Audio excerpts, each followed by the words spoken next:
Estamos viendo las imágenes de cómo se derrumba un edificio, un hotel, en el estado de Florida, en Estados Unidos. Esto pasó hace unos pocos meses. Incluso hubo argentinos implicados ahí como víctimas de este derrumbe. Esto sucedió a la 1 de la mañana, una verdadera tragedia. Las personas ni siquiera tuvieron la oportunidad, ¿verdad?, de hacer algo. 1 de la mañana, imagínense esa hora, durmiendo, y el edificio se vino abajo en pocos segundos. Una investigación posterior revela que parece haber habido problemas en las bases, en los cimientos, en los fundamentos de este edificio. Y quiero utilizar esta noticia, como un disparador para poder desarrollar el tema de hoy, que tiene como título cimientos, es decir, fundamentos, las bases, en este caso, o en nuestro caso, de la vida cristiana.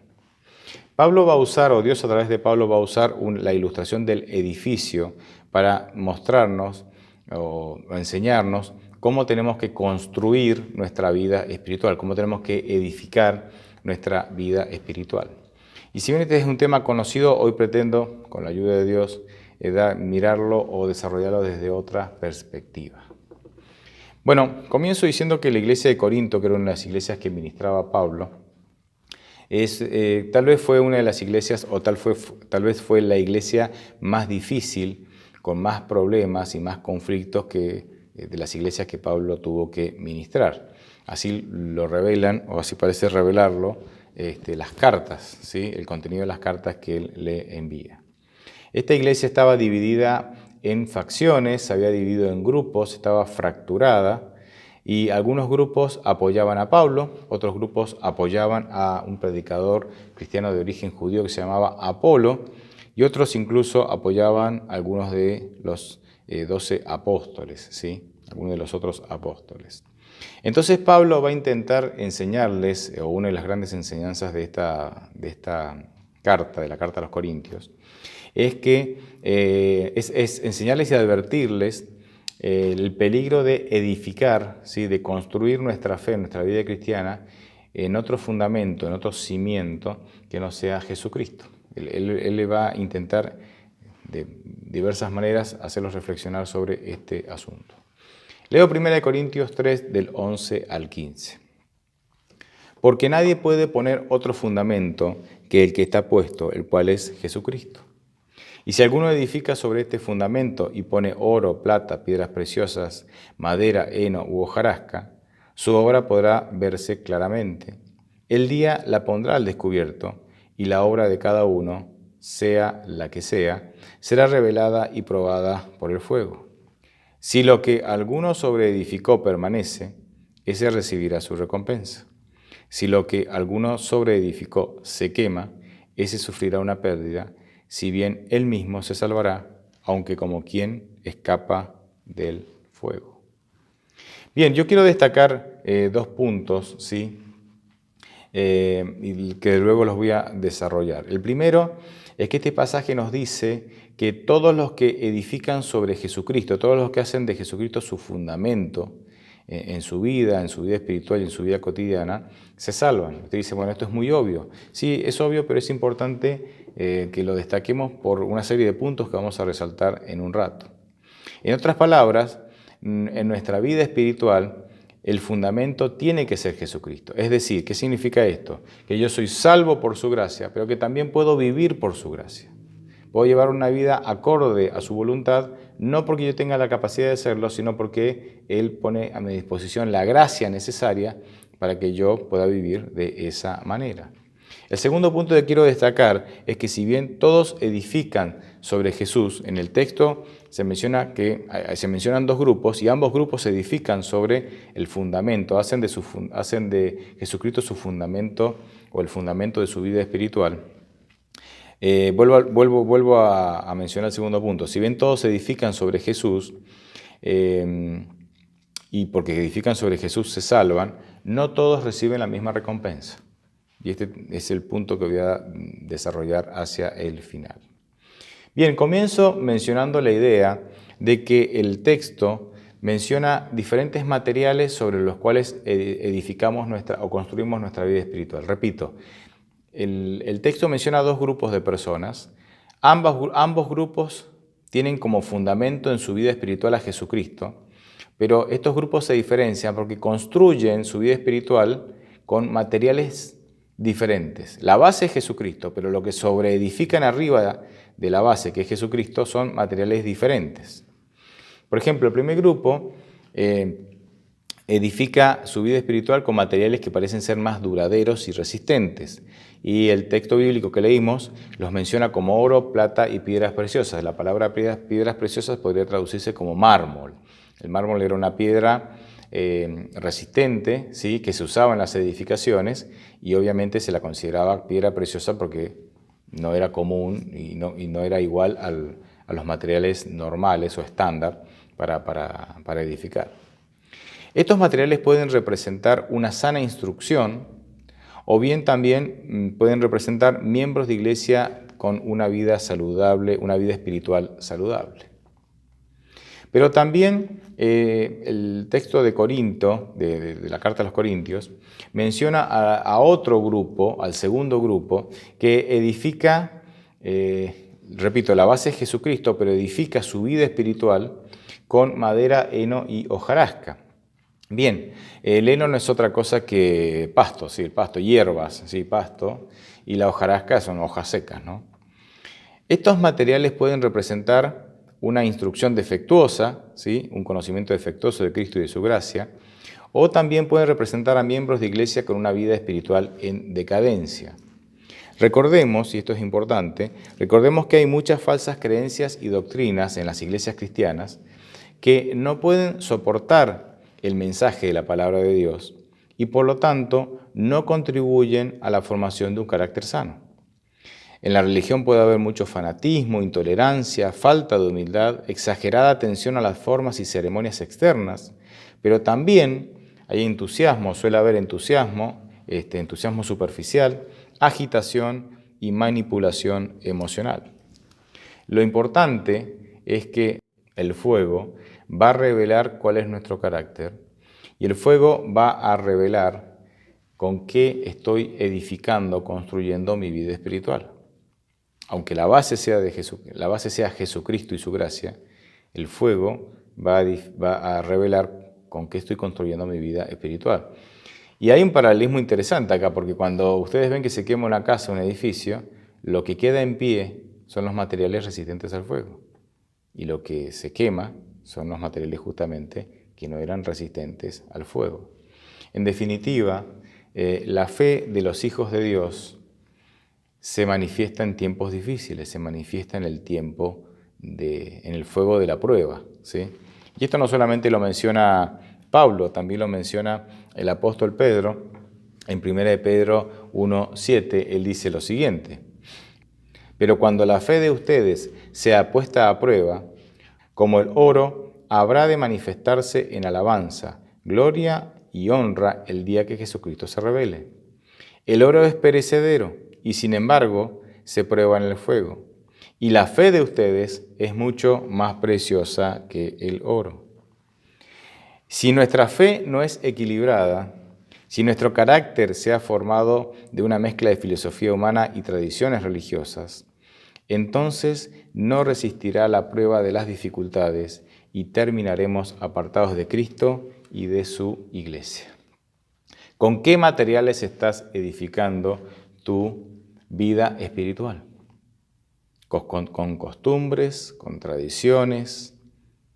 ¿O estás edificando tu vida espiritual con la palabra de Dios como instrumento para acercarte a Cristo? En Juan 5:39 Jesucristo dice que le dice a los fariseos, ustedes escudriñan las Escrituras buscando vida eterna en ellas, pero lo que no saben es que las Escrituras dan testimonio de mí, dice Jesucristo. Es decir, si nosotros edificamos nuestra fe con la palabra de Dios como instrumento para conocer mejor a Cristo, tener una relación sana con Él, entonces ahí estamos edificando nuestra vida espiritual, construyendo nuestra vida espiritual con materiales duraderos.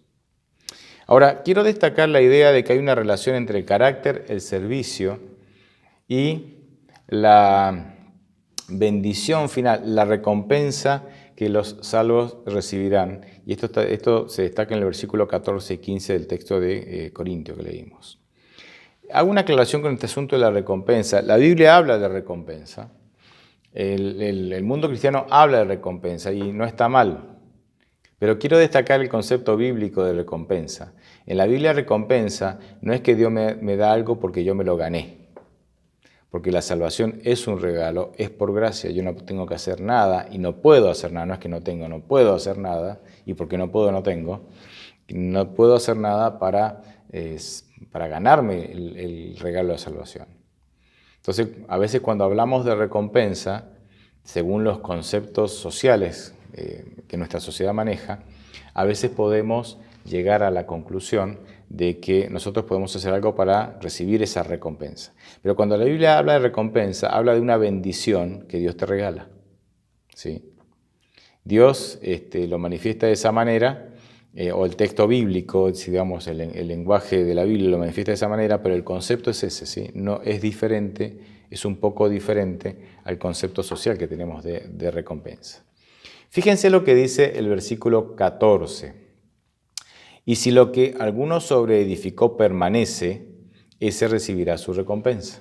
Venimos diciendo que si los materiales con que nosotros edificamos nuestra vida cristiana sobre la base de Jesucristo, ¿permanece a qué? Permanece el fuego de la prueba, como ya leímos recién. Dice, ese recibirá su recompensa, es decir, recibirá la bendición, ¿sí?, de la salvación. Nosotros entendemos, según el mensaje bíblico, que todos recibirán una bendición, todos recibirán la salvación como una bendición básica, como una recompensa básica. Esto lo vemos en Mateo 20, en la parábola de los obreros de la viña. Hay algunos obreros de la viña que trabajaron 12 horas, ¿sí?, y otros trabajaron solo 1 hora, y todos recibieron el mismo pago, que era un denario, ¿verdad? Y aunque hubo quejas, el Señor dice, yo soy misericordioso y hago con las bendiciones que yo quiero regalar lo que a mí me parece correcto, lo que me parece más adecuado. Esta parábola nos enseña de que todos recibiremos una bendición básica, una recompensa básica que es la vida eterna. O sea, todos los que acepten a Cristo como su Salvador y se apropien por medio de la fe de la salvación que Dios regala, recibirán esta recompensa básica que es la salvación. Pero parece ser que hay una bendición especial que se le dará a los redimidos en el reino de la gloria, es decir, en la vida eterna. Cada uno recibirá la recompensa proporcional al servicio que ha realizado en la causa de Dios. Entonces aquí vemos una bendición especial que es diferente o que se suma a la bendición básica, a la recompensa básica que es la vida eterna. Ya la recompensa básica, la bendición básica de la vida eterna es muchísimo, pero el texto destaca esto, o el mensaje bíblico destaca que hay una bendición especial para aquellos que de alguna manera decidieron servir de manera especial o tomaron decisiones para servir a Dios de una manera diferente, ¿verdad? De dedicar su vida a servir a Dios de una manera diferente. ¿Cómo llegamos a esta conclusión? Bien, en Lucas 19, del 16 al 26, está la parábola de las minas. No lo voy a leer por una cuestión de tiempo, pero ustedes lo pueden leer, por supuesto, en sus casas. Pero aquí encontramos que en la parábola se menciona que en el reino de la gloria, es decir, en la vida eterna, Dios dará una bendición especial, una recompensa especial, que es un regalo, pero es un regalo especial, porque ese regalo es proporcional a los servicios que las personas hayan decidido prestar a Dios y al engrandecimiento de su reino. En esta parábola hay 10 siervos, ¿sí? A todos se les da una mina. Una mina era una porción de dinero equivalente a 100 dracmas o a 385 gramos de plata, más o menos para que nos ubiquemos cuánto consistía esto.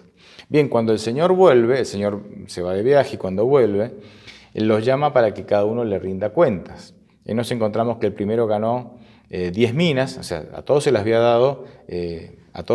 dado una mina, que era el mismo pago. El primero ganó 10 minas a partir de esa misma porción de dinero, y entonces se les da 10 ciudades para administrar, ¿sí? Acá hay un detalle interesante, lo menciono nada más. No se le regala 10 ciudades para que él sea dueño de las 10 ciudades. Nosotros nunca seremos dueños de nada. Se les da 10 ciudades para administrar. Es decir, en el reino de Dios siempre hay una actitud y una actividad de servicio. Fíjense, aquí se le dieron 100 dracmas, ¿sí? Ellos, ¿qué hicieron? Trabajaron, ¿sí? Sirvieron a su Señor con esas 100 dracmas, y después se les dio al que ganó 10 minas, se le dieron 10 ciudades. ¿Para qué? Para que siga trabajando, para que siga administrando, para que siga sirviendo a Dios. Ese concepto de que en el reino de los cielos no haremos nada, ¿no? Que estaremos en eterno ocio, no es bíblico. Bien, el segundo siervo ganó 5 minas. A partir de la única que había recibido, ganó 5 minas y se le dieron 5 ciudades para administrar. Bien, y hubo un tercer siervo, uno de los 10, que se le había dado, como a todos, una sola mina, y no ganó nada porque tuvo miedo y la escondió y la enterró para que no se le perdiera, ¿verdad? Entonces a este se le quitó lo que se le había dado. Ahora, es interesante hacer la relación, porque en Mateo 25 encontramos el relato paralelo a la parábola de las minas, solamente que en Mateo 25 el relato paralelo se llama la parábola de los talentos, ¿sí? Y esta parábola, cuando uno puede entrelazar ambos relatos, se complementan, porque en la parábola de los talentos dice que Dios le dio, el dueño, ¿verdad?, el Señor, que representa a Dios, le dio a cada uno según su capacidad. A uno le dio 5, a otro 2, a otro 1 talento según su capacidad. Esto lo dice en Mateo 25, 15. En definitiva, Dios dará mayor recompensa en la vida eterna, mayor bendición en la vida eterna, a los que presten un servicio más fiel y voluntario en esta vida presente. No por la cantidad de talentos o capacidades recibidas, sino por el uso responsable de esas capacidades. Es decir, en otras palabras, si recibimos una capacidad y la usamos al 100%, en la vida eterna recibiremos una bendición o recompensa mayor que aquel que recibió capacidades, pero que las usó a medias. El versículo 15, fíjense cómo comienza el versículo 15, diciendo: si lo que alguno sobreedificó se quema, ese sufrirá una pérdida, si bien él mismo se salvará, aunque como quien escapa del fuego.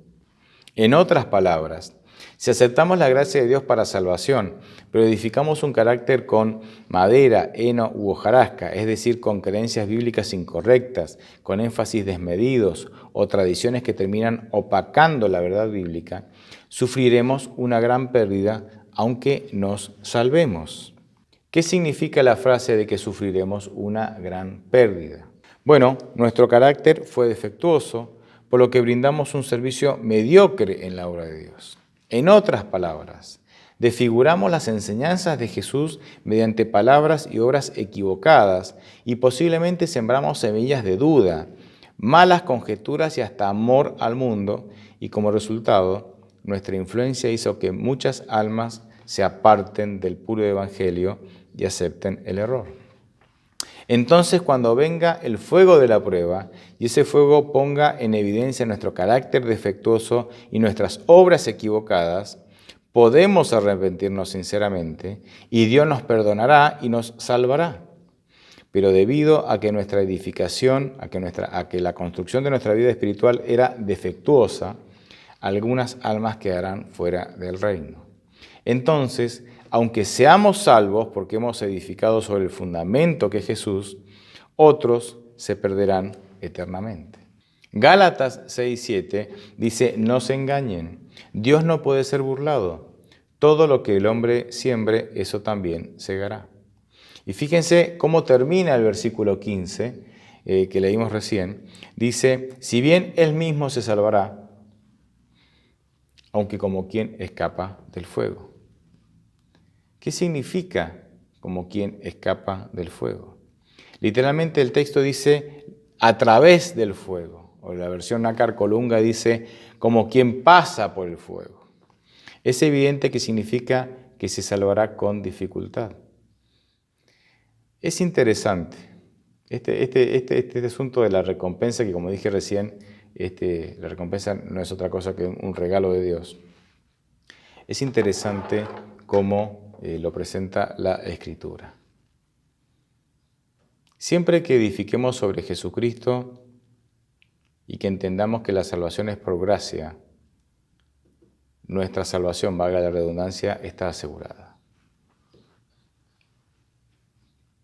Pero la vida cristiana es más que aceptar a Cristo como nuestro Salvador. Eso es fundamental, es la base. La gracia de Dios, la gracia salvadora de Dios es la base, eso es fundamental. Ese debería ser y es el cimiento de nuestra vida espiritual. Pero este texto menciona claramente que hay personas que creen en Jesucristo, que aceptan a Jesucristo como su Salvador, que entienden el concepto de la gracia, que se apropian de la gracia de Dios, la gracia salvadora de Dios, del regalo de la salvación que es por gracia por medio de la fe, se apropian por medio de la fe de ese regalo. Todo eso lo tienen claro porque se salvan, dice. Pero no tienen claro cómo construir una vida espiritual saludable.